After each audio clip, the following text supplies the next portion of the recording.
Welcome to Snoozecast, the podcast designed to help you fall asleep. Find us on snoozecast.com and follow us on Instagram at Snoozecast to find behind-the-scenes content. If you'd like to get an email once a week with upcoming sleep stories and other news, subscribe to the Snoozeletter at snoozecast.com. This episode is brought to you by our Patreon supporters and by the Woods Folk. Tonight, we'll read the opening to The Bad Little Owls from the Told at Twilight series by John Breck. It was published in 1923. A group of owls is called a parliament. This term originates from C.S. Lewis's description of a meeting of owls in the Chronicles of Narnia.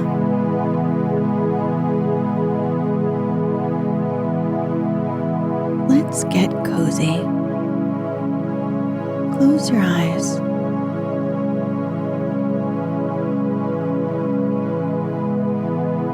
Relax your body into the softness of your bed.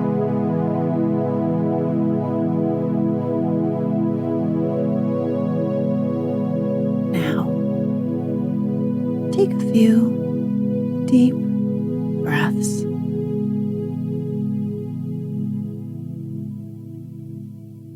Chapter 1. The Woods Folk learn the rules about fire. "Take to the water quick," shouted Dr. Muskrat. "Climb a tree," advised Chatter Squirrel, balancing on the tip end of a limb. And they had the Woods Folk so excited they didn't know what to do. Most of them couldn't climb if they wanted to, and mighty few of them liked to swim. So those who were there tried to run away, and those who weren't came to see what was going on. Tommy Peel's woods were just alive with scuttling and fluttering, all because Louis Thompson had brought a lantern to light his party with. He had brought all sorts of things to eat, too, and he planned to sleep all night in the woods and fields in a tent made of one of his mother's blankets. Of course, Louis couldn't think what was the matter with the Woods Folk. But Tommy Peel's big furry dog, Watch, who was with him, knew well enough. He sat there with his tongue out, laughing at them. When Tad Coon saw Watch laughing, he got over being frightened, and then he was curious. He waded out of the pond and came over to look at the little sputtery flame dancing inside the lantern. Of course, he thought it was a bug. Most everything that hasn't leaves or fur or feathers is a bug to Tad Coon. Bugs do themselves up in very funny packages sometimes before they're all through hatching. He put out his handy paw to catch it. "Look out," barked Watch. "Let it alone." But he didn't say it before Tad had touched the glass with his little wet claw. Before he could jerk it back, the water began sizzling, and he got a bit of a burn. "Ow, ow," howled poor Tad, dancing around with his paw in his mouth. "It's a buzzer with a hot tail." He meant a paper wasp. "Ow, ow," he sobbed. "It bit me." So that scared all the woods folk all over again. Dr. Muskrat knew all about the fires that sometimes burn up the marshes, but Tad didn't, because he's always gone to sleep for the winter before they begin. Nibble Rabbit knew something about them, because Watch tried to explain when he told what was happening to Grandpop Snapping Turtle. But nobody ever dreamed Striped Skunk would understand. Stripes did know. He knew the rules of tents. His people hunted around the campfires to catch creepy crawly things. He didn't know the difference between Louie's blanket and a real tent, nor between Louie's lantern and a real campfire, because he'd never seen them. So he was just as pleased as though this was a real camp. "Come along," he called to his kittens. "This is the rule of fires. When the men aren't walking around them, you can lie down 3 tail lengths from the light and get your whiskers warm." So down they lay. And weren't they just conceited because all the other woods folk had their eyes popped out, staring at them? All this time, Tad was sitting right squash on his bushy tail in the edge of the pond, using all his other 3 paws to hold the poor burned one in his mouth. Tad Coon's always thinking he's killed when he's hardly more than mussed his fur. He made an awful fuss the time Grandpop Snapping Turtle nipped his tail. And after all, Grandpop only pulled a couple of hairs out. "Oh, wow, wow," whimpered Tad, licking his paw between each sniffle. Let's see," said Dr. Muskrat. He began peering at it in the darkness, way off, away from the lantern. "Come up here by the fire," giggled Watch. "It's not hurting Stripes. If you don't get too close to its cage, you're all right. It can't jump out and bite you." Now, wasn't that a sensible way to explain about a lantern to the woods folk? It surely is just a little flame of fire, all shut up safe inside of its glass, like a goldfish in a bowl. So Tad and Dr. Muskrat crept up close, jumping just a little whenever the flame danced, and peeked at the poor burned paw. It had just the teeniest, weeniest little burn on it. When Tad saw how very little it was, he felt quite cheerful again and forgot all about it. Indeed, he was more curious than ever about the lantern. Where did Louie catch it? He wanted to know. What does it eat? Doesn't it ever run wild at all? Sometimes, said Watch, with a little shiver. Then it grows very fast and eats up everything it can reach. I've seen a little bit of a fire eat up a whole haystack in about the time it takes to see the sunset.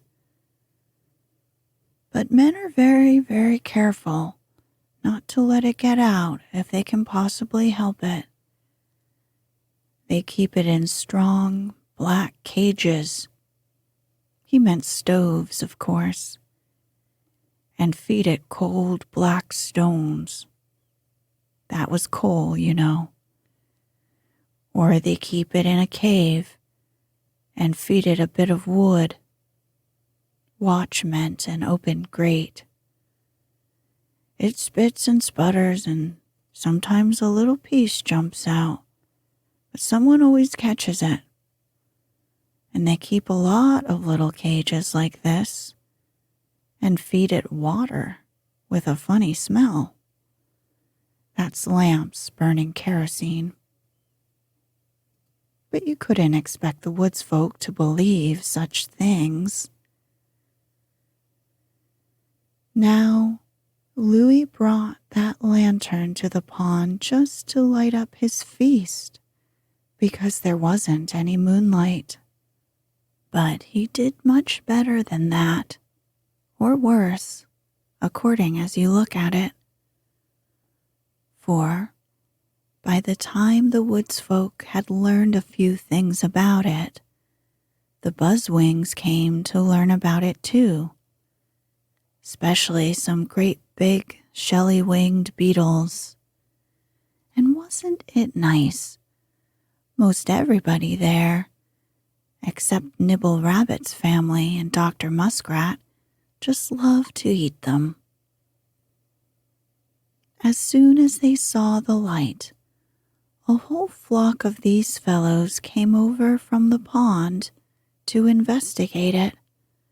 Over by Louis's tent, the little skunks were trying to catch them.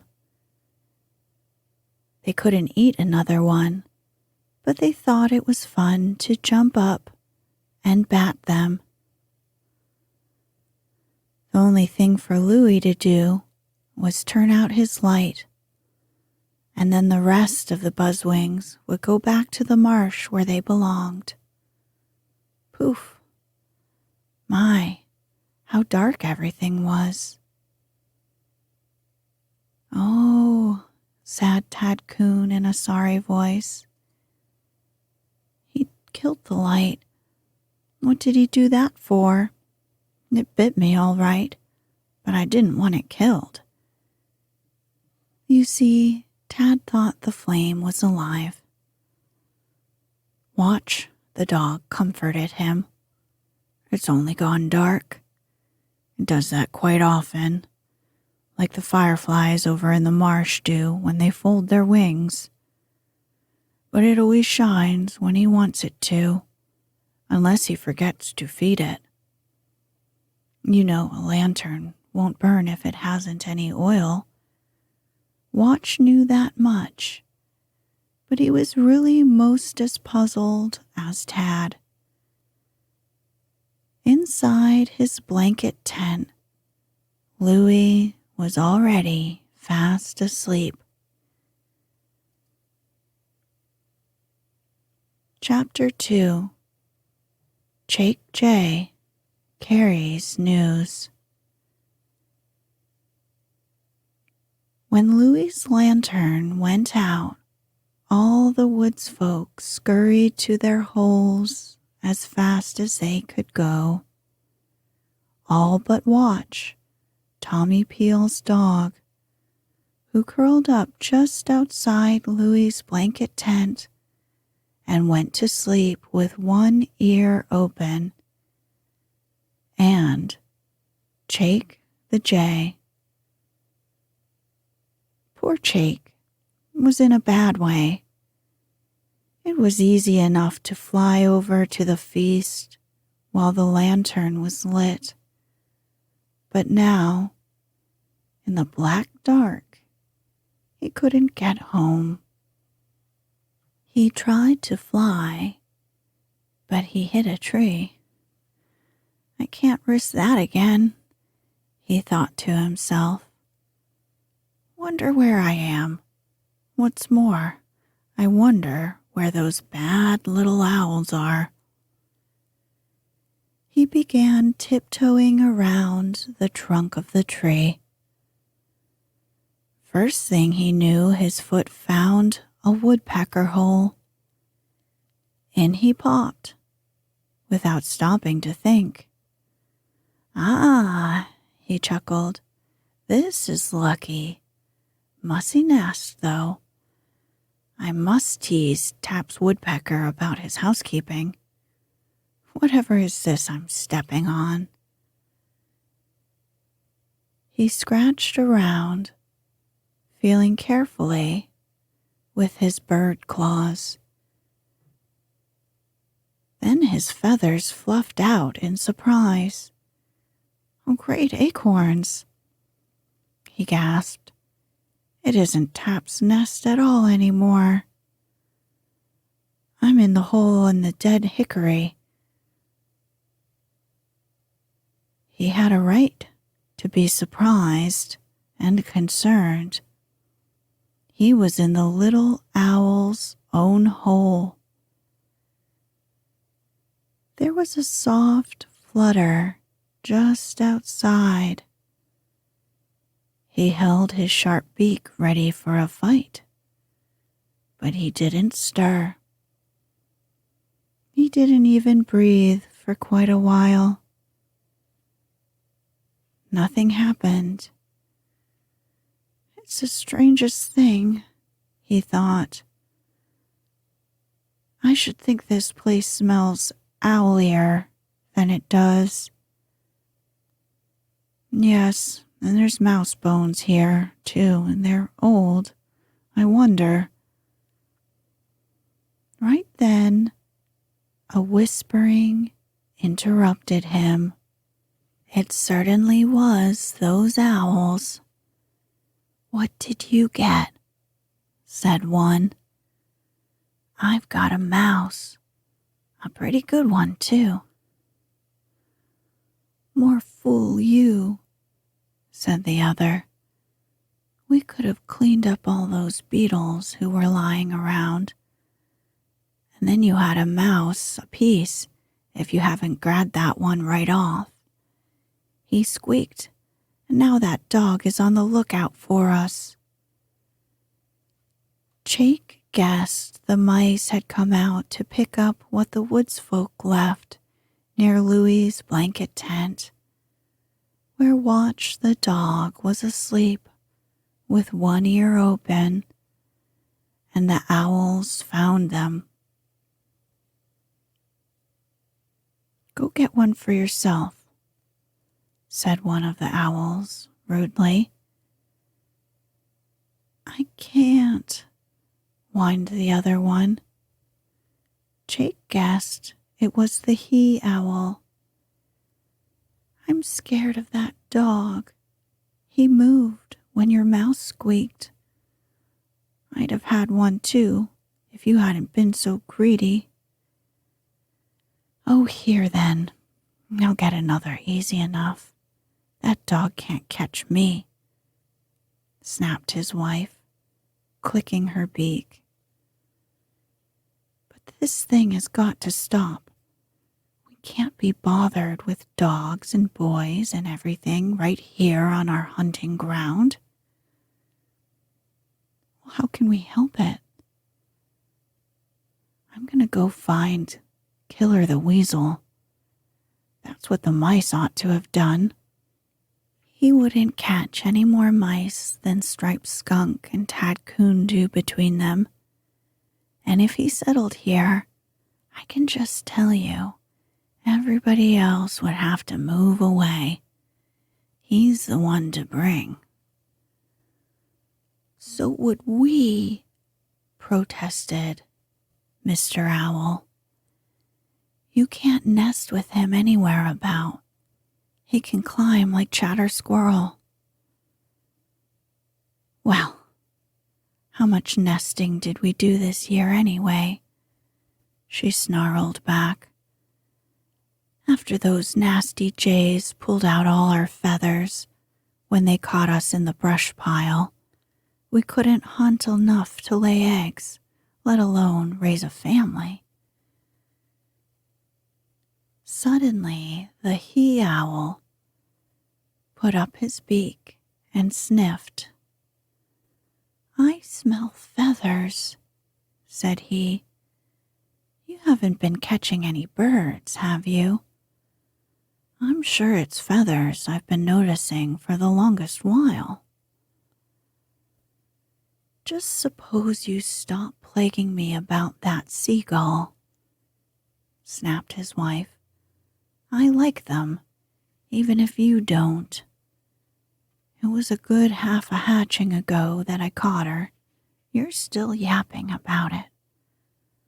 The old ones never found out about it." "Luckily they didn't," he said. "They'd have shouted it all over the marsh. It's no use having the birds picking on us, I'll tell you. We have troubles enough without it. Now that I've got a full set of feathers growing in, I mean to keep them. This flying about without my tail is no fun." He was so full of his troubles, he forgot all about what he had smelled. "Now you say you're going to bring that weasel into these woods and fields. That'll make the most trouble of all. He won't do any more good than Silvertip the fox, nor Slyfoot the mink, and they were a whole lot safer for us. They didn't climb. Why, his very mate can't trust him." He said this in a very shocked voice, because he was just a little bit afraid of his own wife. "Teeth and toenails," she squawked. "What are you thinking? I don't expect to do any of the trusting. I'll leave it all to that skunk who's even afraid of Bob White Quail, and that sly, slippery-clawed Tad Coon, and that honey-whiskered Nipple Rabbit. They want to make friends, do they? I'll show them a new friend all right enough. That weasel will take care of them, and just so long as he keeps away from the barns, the men won't bother to come after him." Jake Jay heard every last word. Then he heard one of the owls flit away, but the sound was so faint he couldn't tell whether the other had gone too. He began to move very carefully, but just the least scratch of his wings caught the ear of that little he-owl who was still sitting on the limb outside. He clawed over toward the hole. Jake could hear him sniff. Now he'd look into it and see. But the little owl never looked because he was distracted by his wife, who was just outside of Louis Thompson's tent and making a racket. He flapped his wings noisily because he was too excited to fly in proper owl fashion. Off he flew to help his mate. And that smart Jake Jay did the cleverest thing. He flew right after the owl. He knew that the owl hole wasn't any place to hide in, and he knew he couldn't find his way home in the dark. And the only way he could find Watch was to follow the owl. It wasn't any good for Jake to fly quietly. His wings were so mussed up he couldn't, anyway, from being in the owl den. And he couldn't dodge in and out of the twigs because he couldn't see them as plainly as the little owl. All he could do was to follow the sound and be ready to dodge if the bad little bird took it into his head to pounce at him. But the owl wasn't thinking about anything in the world but his mate. He really did love her, even if they quarreled. And he really meant to fight for her as bravely as he ever knew how. But he didn't have to, for she came to meet him, squawking between each flop so wildly that she flew right past him and all but collided with Jake, who was following close on his stubby tail. Jake dipped to get out of her way and struck his wing against a branch. He went whirling tail over crest, not a bit like a bird, but quite like a cluster of leaves the caterpillars bite off for an airplane to carry them back to Earth when they want to dig down and make their homes for the winter time. He struck a bush and then went bouncing and sliding to the ground.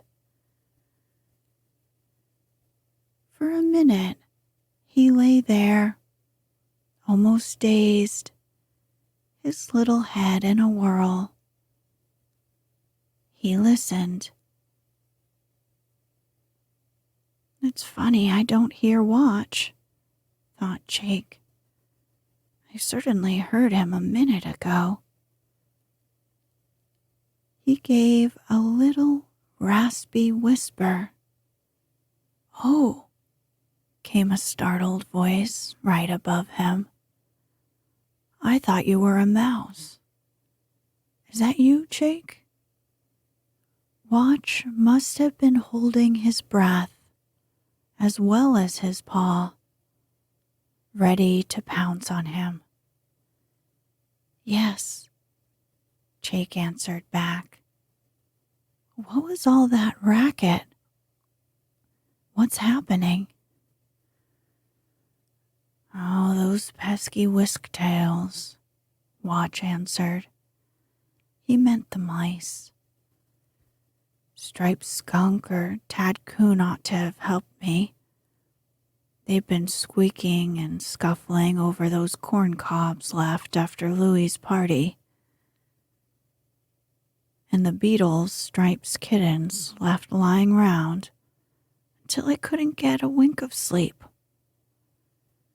Finally, I snapped a paw to quiet them and hit feathers instead of fur. I guess I must squashed all the squawk right out of the little owl before I knew who she was and let her go.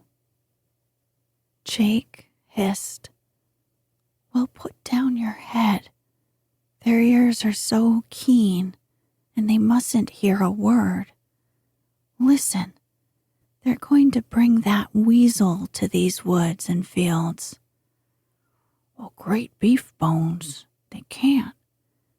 They mustn't. Oh, that'd be awful. But they will, Jake insisted. You'll see. He's going to fool us all into making friends and, well, you know what then. Chapter 3. Mrs. Owl invites the weasel to the woods and fields. Jake Jay didn't need to whisper. The bad little owls weren't there to overhear him, as he'd overheard them while he was hidden in their very own hole. When Watch pawed the owl lady, who was mouse hunting right under his nose in the black dark, he spoiled more than her feathers. He ruined the last of her temper. Her temper is most as short as her tail at the best of times. After that, she set right off to go find that weasel. Right straight into the deep woods she flew, her little mate flapping along behind her. Pretty soon, she heard a sound. It was a faint squawk. She circled to listen. There came another squawk, exactly like the first. Then there was a stirring and a fluttering in the secret depths of a thick, leafy tree. A minute passed, and then another. She perched softly to listen. Her mate didn't dare to speak, though he was most bursting with questions.